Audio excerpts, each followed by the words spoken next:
You know, every single digital device you own, the phone in your pocket, the laptop on your desk, even your smart TV, it has a brain.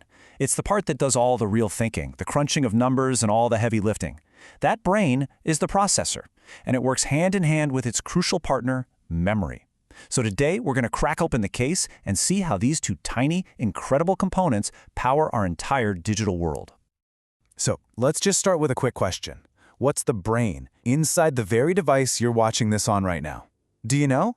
Is it an Intel chip, maybe an AMD, or is it an ARM chip, something like Apple Silicon? And hey, if those names don't mean a whole lot to you right now, don't worry, they will.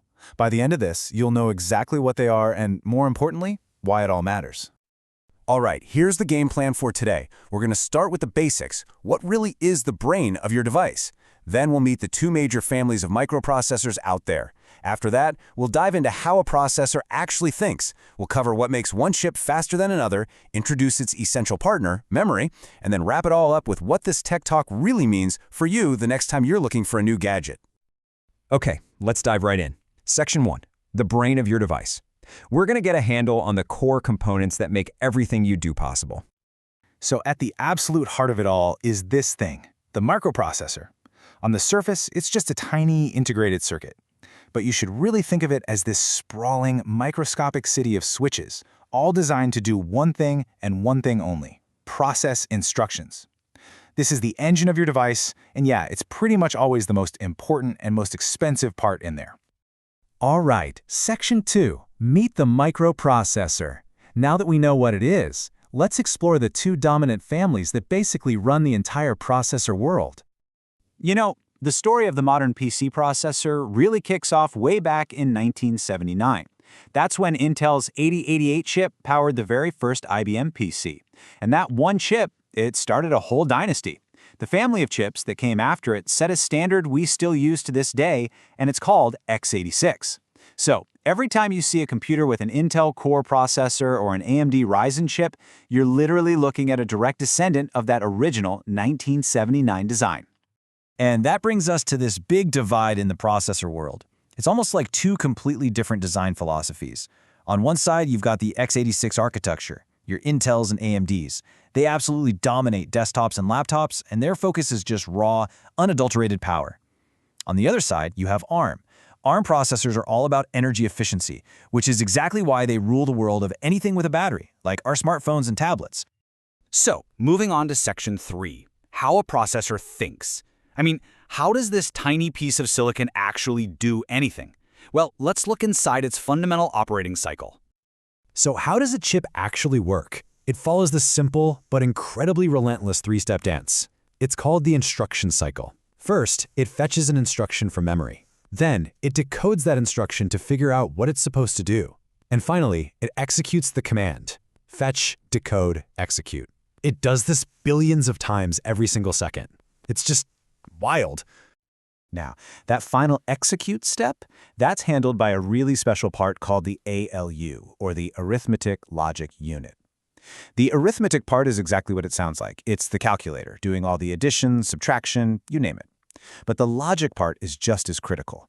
It's what makes comparisons, answering true or false questions like, is this number bigger than that one? Literally every decision your device makes comes down to the work of the ALU. So if the ALU is the calculator, then the control unit is the processor's traffic cop. It's the manager of the whole operation. It doesn't do any of the math itself, but it's the one that goes and fetches the instructions and then directs the flow of data to exactly where it needs to go. Without the control unit, you just have total chaos. It's what keeps that whole fetch, decode, execute cycle moving in perfect, lightning-fast sync. Okay, Section 4, the need for speed. What actually makes one processor faster than another? Let's decode some of those performance specs you always see on the box. You've definitely seen specs like this, 3.4 gigahertz. But what does that really mean? Well, gigahertz stands for gigahertz. Hertz just means 1 cycle per second. And giga? Well, that means a billion. So a 3.4 gigahertz processor has an internal clock that is ticking 3.4 billion times every single second. And each one of those ticks is a chance to push an instruction one step forward. The pace is just mind-boggling. Now, the simplest way for a processor to get things done is called serial processing. It's super orderly, right? It takes one instruction, finishes all the steps, fetch, decode, execute, and only then does it even think about starting the next one. It's very one at a time. But of course, that's not very efficient, is it? Which is why modern processors use parallel processing. Because they have multiple cores, which are basically several processors crammed onto a single chip, they can execute multiple instructions at the exact same time. It's like going from a sleepy one-lane country road to a massive, multi-lane superhighway for your data. But hey, it's not just about raw clock speed and the number of cores. A few other things make a huge difference. CPU cache. Think of that like having your most used tools right there on your workbench, instead of having to walk out to the garage every time. It's tiny, but it's ultra fast. Then there's word size. That tells you how big of a byte of data the processor can take at once. A 64-bit processor can just chew through more information than a 32-bit one. And finally, the instruction set is the basic language the processor speaks. Some are simple, some are complex, and it really changes how efficiently it gets work done. Let's move on to Section 5, the processor's partner. Because a processor, no matter how fast it is totally useless without memory. Let's look at the crucial difference between RAM and ROM. You know, the easiest way to get your head around this is with a simple analogy. Think of RAM, or random access memory, like a whiteboard on your desk. It's your temporary workspace, holding everything you're actively working on. But the moment you cut the power, poof, it gets wiped clean. ROM, read-only memory, is totally different. That's like the printed instruction manual that came with the desk. It's permanent, it never gets erased, and it holds the absolute essential instructions for how to get started. So RAM is that active, temporary workspace. It's holding your web browser, your game, your operating system. Everything you have open right now is sitting in RAM. And this is exactly why having more RAM matters so much. It's like having a bigger whiteboard, which lets you juggle more projects and keep more programs running smoothly all at the same time. ROM, on the other hand, its job is to provide the spark that starts the whole engine. Its most critical task is to hold something called the bootloader. These are the very first instructions your device reads when you hit the power button. It basically tells the device how to wake up, check its own hardware, and then load your main operating system. Honestly, without ROM, your device wouldn't even know how to start. It would just be a paperweight. Okay, let's bring this all home. Section 6. What this means for you.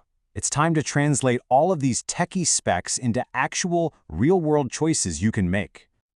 So, how can you actually use all this info? Well, next time you're choosing a device, here's the quick cheat sheet. If it's a phone or a tablet and battery life is king, you're looking for ARM. If it's a desktop or a gaming laptop and you just need raw power, you want x86. For better speed and multitasking, more cores and a higher clock speed is the way to go. And if you want a really smooth experience with tons of apps open, prioritize getting more RAM. At the end of the day, the best processor is always going to be the one that fits what you do and what you can spend.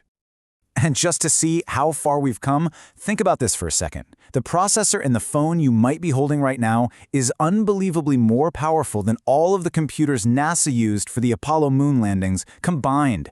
That incredible leap forward leaves us with just one final question to think about. What will tomorrow's processors make possible?